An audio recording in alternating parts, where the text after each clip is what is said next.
Okay, once again, we've got another one of those techniques that looks great until you break it down. Um, Here we are again with these two guys. They're in good shape. They obviously compete. They're athletes. So this gentleman here is going to reach out and grab this gentleman's shirt in a barroom bully kind of manner. And he scooped up his arm, kind of brought it over around, twisted him. This guy turns, and then as he's falling with the momentum, this guy's going to plant an elbow right to his chest. And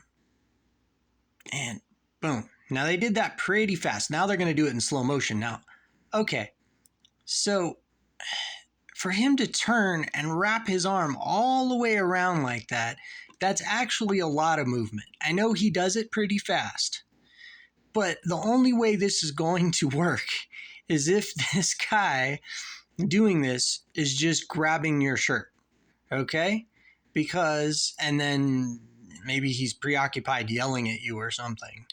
Because right about, go back there, boom. All right, sorry, this goes so fast. He is fast, I'll give him that. All right, we're going to do this again. So right about there. See this arm? All he's got to do is turn his hips, and it's a real short distance right there to his face, man. Broken nose, crack that temple, crack that jaw. So he does do this fast, but I guarantee you if this guy wanted to throw that punch, he could have done it real fast. Now, from a jiu-jitsu standpoint, I do like how this wraps up the arm. I think this particular move does have merit, but in a different. You'd have to really be sure that this guy wasn't coming at you to punch you, because while you're busy swinging your arm around and leaving your face wide open, you could get in serious trouble. All right, so I like the mechanics here of how that motion spins him around, but obviously this is a demo, so this guy is going with it. He's incredibly pliant, you know. I'd like to get on the mat and maybe give that a little shot and just see how it actually goes with a partner. Like my closest friend, obviously, he's a very good uke, so he would go along with it. But we'd try it again with a little bit of resistance and just see how it goes. I have a feeling it just wouldn't be that smooth. Now, boom. Now, I didn't exactly see. I've watched this several times. I'm not exactly sure. It's because of this black shirt where that elbow strike goes, because it looks like he kind of catches him in the upper chest, but that could just be a trick of perspective. I just wanted to say, if you're going to do something like that, definitely your target, you want the sternum, because that's where you're liable to break some ribs and do some damage. If you hit up in the upper chest, it's not going to feel good, but it's just going to damage that muscle,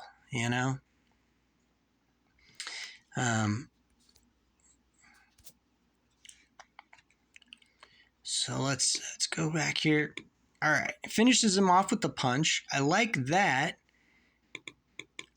But then he just ends it. All right, sorry to make you sit through this again. Okay, so if you get him in this position, though, and that's a great punch, but I doubt that would have just ended the fight, man. I mean, you got his arm.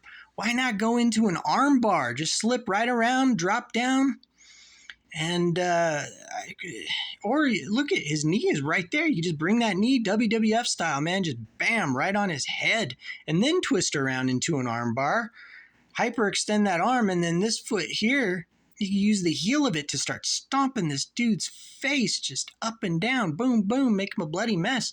Why not go all the way with it, man? That's what I taught my students. Like, don't stop attacking. Don't stop attacking until that person stops moving. Anyway, yeah, some of these fancy schmancy moves, they look great, but remember, self-defense is supposed to be very straightforward, and you got to really break this stuff down step by step to see where it's actually going to fail. And if you're wasting your time training this type of stuff, it's not going to be to your benefit when things get real.